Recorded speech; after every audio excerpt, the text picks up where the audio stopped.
This is the Truth Network. Coming to you from an entrenched barricade deep in the heart of central North Carolina. Masculine Journey After Hours. A time to go deeper and be more transparent on the topic covered on this week's broadcast. So sit back and join us on this adventure. The Masculine Journey After Hours starts here now.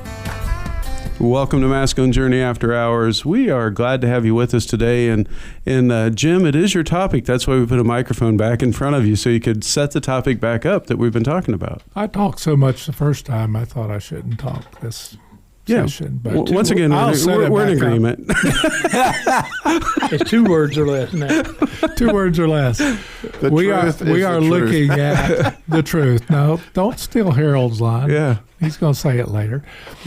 Don't be short with him. The shortest topic is we are talking about truth. The short topic, okay. And the reason I was looking at this is looking at my life. I was trying to say, well, my definition of truth has changed over the years.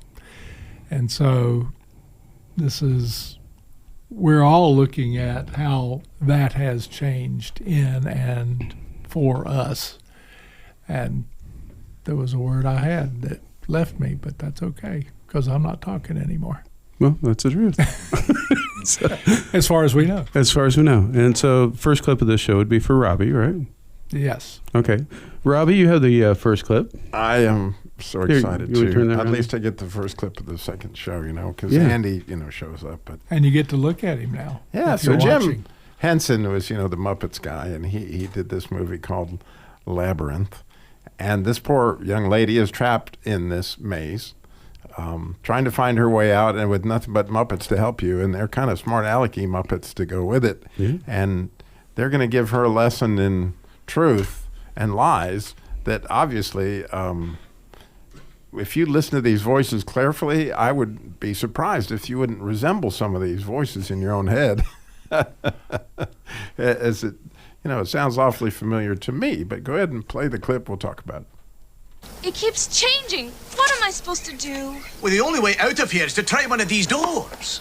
One of them leads to the castle at the center of the labyrinth, and the other one leads to certain death. Ooh. Which one is which? We can't tell you. Why not? We don't know. But they do. Oh, then I'll ask them.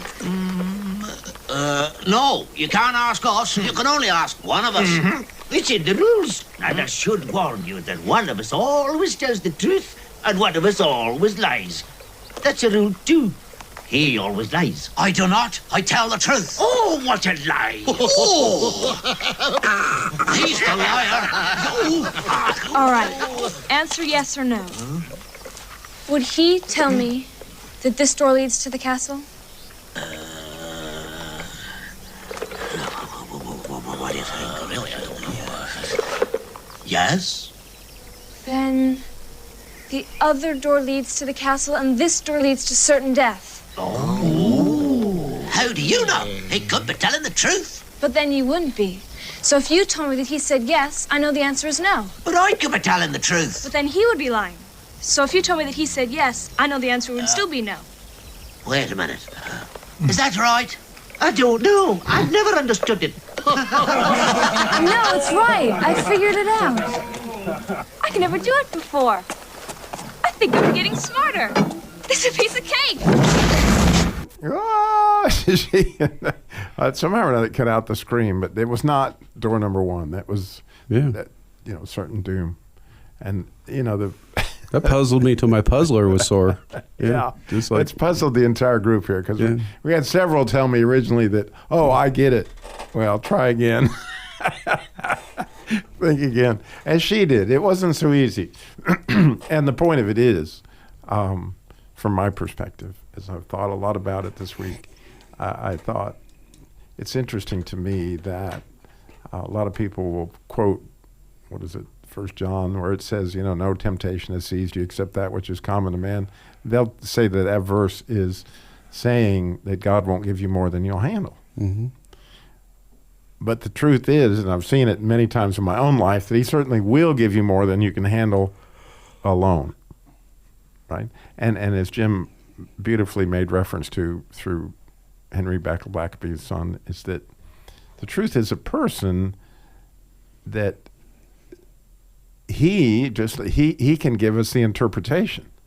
And when I think of so many different events in my life that I consider myself to be guilty, or I judge something, or the thing again that I attempted to do on my own, only to find out that I had opened the door to the labyrinth and faced certain doom. It was just, that's how that works alone. So the beautiful thing about it is the journey with him into the truth, is more than amazing. And, just this week, I was studying some ideas, as you might imagine, in Hebrew. As you gave me time to talk about it, you asked for it, you're going to get it. But I knew there was some coming. There was. The word truth in Hebrew is a spectacular word. It really is. And the word is emet, if you're going to pronounce it in Hebrew. But the beautiful thing is it is the first letter in the alphabet, which is like an A. You can hear the emet, that's the A sound at the beginning. Then the mem is the middle letter, which happens to be the middle of the Hebrew alphabet.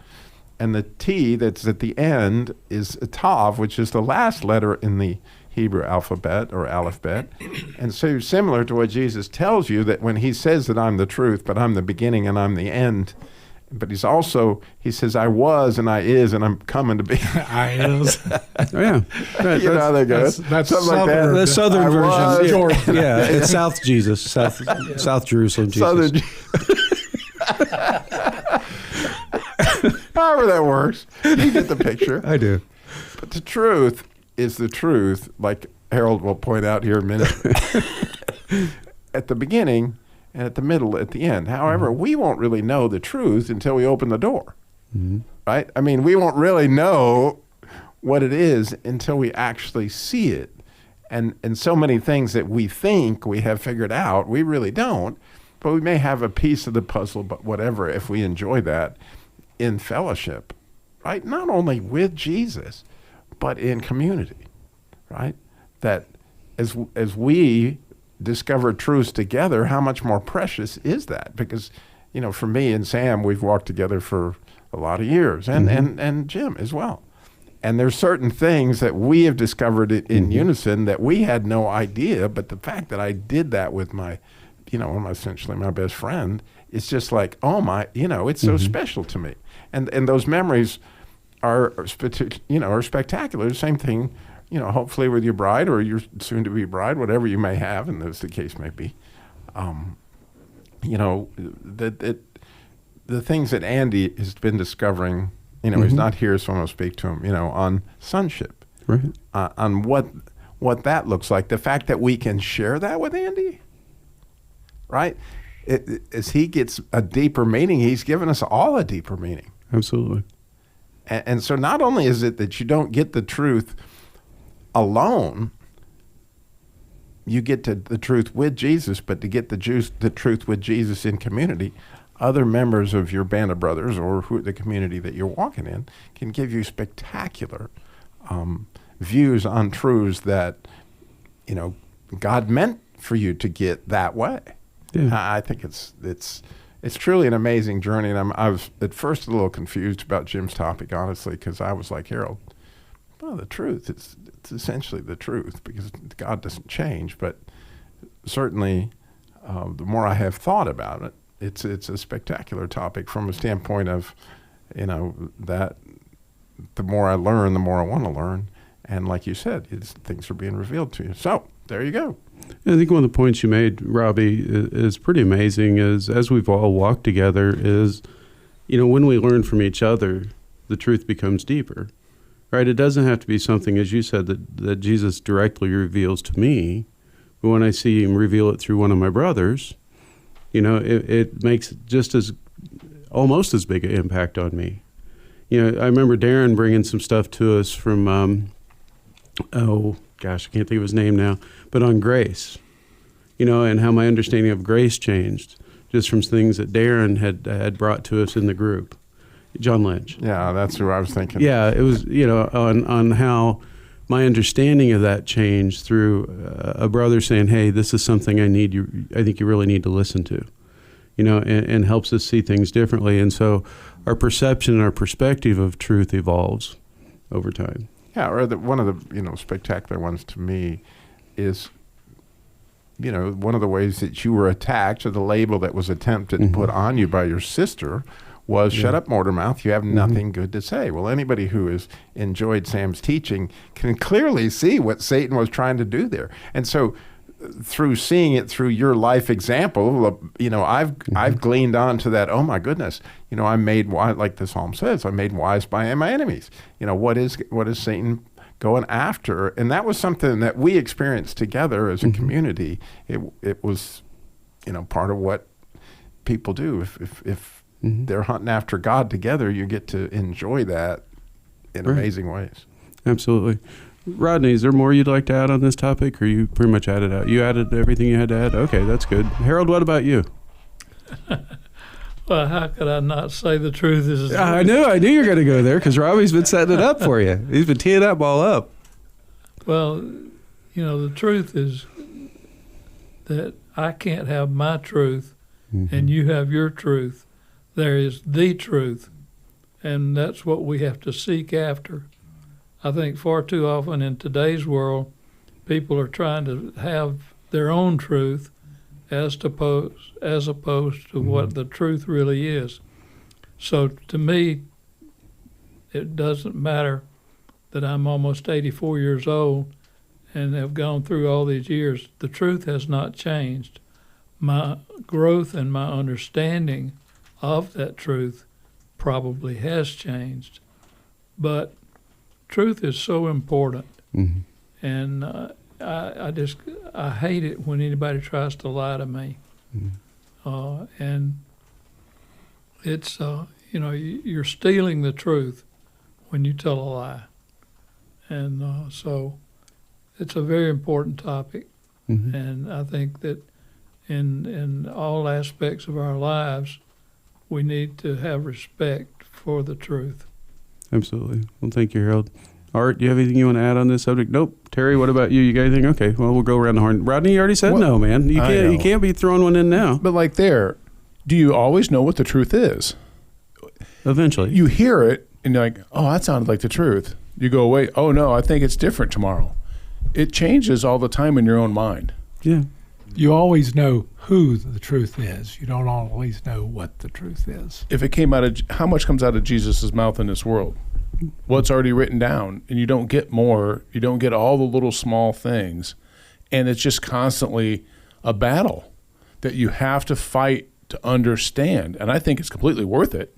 There are so many things that go on in the world that you're like, I don't care what he or she said. Yeah. But there's those times when it's like, I need to know. Well, I think it gets back to the askers, the seekers, and so forth. The more you seek, the more you'll find, and so forth. The more you seek, the more you'll find. Yeah, when you want the truth, you go searching. You do. That was for my friend Robbie. Thank you. So I'll get to my clip, and then we'll get to something else probably. But my clip is from the movie Liar, Liar. And so what's going on here is you have, I can't remember the guy's name. It's Jim Carrey. He plays the title character in there. And he lies for a living. He's an attorney that makes his money lying and getting his clients, off of their case. They win their case by him lying. And his son has his 8th birthday, I think it is. And he has a wish, and he makes the wish his dad can't lie anymore. And the next morning, his dad cannot tell a lie. But he's in the middle of this court case where this lady had a prenuptial agreement that she signed saying that she would not get any money if she had any extramarital affairs, which she has had some, and he's trying to hide it, but he can't lie about it. And also, there's some audio evidence that she had an affair that he'll allude to, but he figures out a way to do it. And it's not the point that he's going to make, but it's a point of him interviewing her that I'm going to make afterwards, why that mattered to me and why I chose this clip. But that's what's happening in this clip. Does that make sense? Almost. Mostly. Well, Rodney, it's okay. Bruce Almighty. It's not Bruce Almighty. It's Liar, Liar. Which door was it again? What's that? Which door was it again? Yes. I sent you a text explaining it, hopefully, in a way that you can get it. So. Okay, well, anyway, back to my clip. It is from Liar Liar, and we're hearing about the court case, and here we go. Mrs. Cole, is this a copy of your driver's license? Yes. It says here you're a blonde, are you? If you don't remember, perhaps Mr. Falk will. Brunette. We can play the tape again. Maybe it's on there. I'm a brunette. Thank you. Now let's see. Weight 105? Yeah. Your Honor, I object. You would. Quiet! Overruled. Wait. 118. All right, fine. I'm 127. Uh-huh. And it says here you were born in 1964, but that's not true either, is it? Is it? No. Can you tell me what it says here on your birth certificate under date of birth? Your Honor, I object. What does this have to do with anything? Overruled. Mrs. Cole, answer the question. 1965. Now, let me get this straight. That would mean that you lied about your age to make yourself older. But why would any woman want to do that? I changed it so I could get married. And the truth shall set you free. My client lied about her age. She was only 17 when she got married, which makes her a minor. And in the great state of California, no minor can enter into any legal contract without parental consent, including Prenuptial agreement. prenuptial agreements. This contract is void. Standard community property applies, and she is entitled to half of the marital assets, or $11.395 million. Jordan fades back, swoosh, and that's the game. Nothing further, Your Honor. So what in the world does this have to do with other than the word the truth in there? The truth shall set you free. Well, Mrs. Cole in this was a willing participant in activities that were true about her. She had extramarital affairs, right? That's a truth about her, but that doesn't tell you the whole truth of a situation. The point that I was feeling when I listened to this was there are things that I've entered into in my life that I was a willing participant of that were not good things. You know, times that I'd watch pornography or whatever that was, it was not of God's will. And I was a willing participant in those things. You know, but if I believe what the enemy says and that at my deepest core that I'm a pervert or I'm, you know, whatever the word you're going to use, right? If I believe that's the sum total of my identity and that's the deepest thing about me, then the enemy wins, right? But when I go back and I listen to the truth, Jesus, tell me the truth of who I am and my identity, and I'm a beloved son of God, right? And through his love, I'm able to overcome that addiction. And I'm no longer that person. And I learn to walk more truly in who I was created to be. That's the deeper truth of the situation. But the enemy tries to get us to settle for the small truths in life. Because if you'd said that, absolutely, that's who my identity was a part of me. Right? And there's other things that I've done, and there's other things I'm sure you've done. But that's not who you are. What you've done does not equal who you are. The only way you know who you are is your identity in Christ, right? And when you can learn to walk in it and accept it and live out of it, all those other labels, those identities, those things can fall off of you, right? They no longer matter and they no longer have power over you. They no longer have control over you. And so for me, even though it was a silly clip, there was a lot of truth in that of saying, okay, God, you've helped me walk through a whole lot of things that had partial truth about me and things that I willingly stepped into. You know, Danny, you're shaking your head. I know that that's something you've probably felt over the years too, but to have God say, no, that is not the deepest thing about you. It never was and never will be. The deepest thing is you're my beloved son that I'm proud of. Yeah, and I love the fact that it's a very similar court case from a standpoint of because Jesus is our husband, right? Then we're not legally bound to the shenanigans that we agreed to in our former times. And so, however you said it, case, set, and match, we win. Everybody should clap. Okay, it's all right. But it's true. You know, it's the same kind of deal. As the more I thought about that, the more I love your clip because it's exactly like, okay, go for it, dude. Mm-hmm. Absolutely. years ago as part of a church, and we had a ministry there, and it was dealing with addictions, and I've talked about it a lot on the show. And there was a time when one of my dear friends was on another board of another ministry, and we had done some things together, and a statement was made, and some things were put into place, and something we were going to take a part of. And the way it was presented to me, what was said was facts. It was said, but the context was everything. Well, I got it in the wrong context. It was a miscommunication. And so I took the facts, and the devil had a heyday with me, and we actually wrote a letter. I mean, it was a horrible situation. And we went to the pastor with it. The pastor was not happy about it from our perspective. And we ended up having this meeting, and it was almost it could have been a total split divide that could have had reprimands and stuff in the church. I mean, it was bad situation. But when we sat down in a meeting with everybody that was involved, and the truth was revealed, God led me into a place where I realized that, yes, these things were said, but I had to look at the heart of the people who were behind what was said. And either they were just pulling off the ultimate pose, and they didn't care a thing about me and a thing about our ministry. That would have had to have been true, but I knew it wasn't, because I'm still good friends with everybody on that board, the other board, and the one that I was on. But what it took me through was a heartbreaking struggle, but it took me to the other side of truth being revealed. I got to see the Jesus in people. That's what I've got to look for. And if I know their hearts, and I think about my first boot camp on the team, and our incident, that was harder on you than it was me. But we sat down and faced what we were looking at. So what was the incident? Just, the audience. Sam had asked me to respond to a talk. And then he, as we all know that do talks, was going through his notes, looking at time and that thing, and he skipped a page, and he went on about his business, finished the talk. And I'm sitting over there going, well, I guess he didn't want me to respond. And the enemy hooked me, and, maybe you're not supposed to be a part of this. Maybe you're, and I was sitting there contemplating going to my room, packing my stuff and leaving. It was that traumatic. And then we were supposed to be having a covenant of silence, and we broke that too. So we had broke all kinds of things at that point.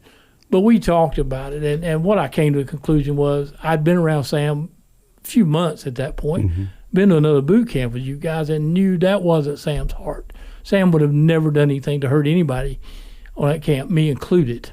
It's not who he is. And as we talked it through, I think it solidified a friendship and a relationship with not only with Sam, but with all you guys, because I know that I can trust you with my heart. Was the stapler involved? No. People's hearts are pretty safe. Not as much objects like staplers and a mouse, like a computer mouse. There are tragic episodes of those not making it out of Camp Alive. But yes. I think it boils down to the truth of Jesus' own words, where he says, if a brother offends you, whether it's real or perceived, go to him. Often what we do is we go to Facebook, we go to the telephone, everybody but that person. We don't even go to prayer about it. We don't even go to Jesus about it. We just make the assumptions, and next thing you know, there's a whole riff in the whole works. Yeah, when I was married, and for a very successful season of that marriage, obviously it wasn't ultimately successful, but the way we got through a lot of things was we would learn to ask each other, I heard you say this. Is this what you meant? And invariably, most of the time it was, no, I didn't mean that at all. And it could have been the exact words they said, but I had the enemy's spin of what those words meant, or she had the enemy's spin on what those words meant. And I use those in other relationships. As well, I've learned to say, okay, this is what I thought I heard you say. Is that what you meant?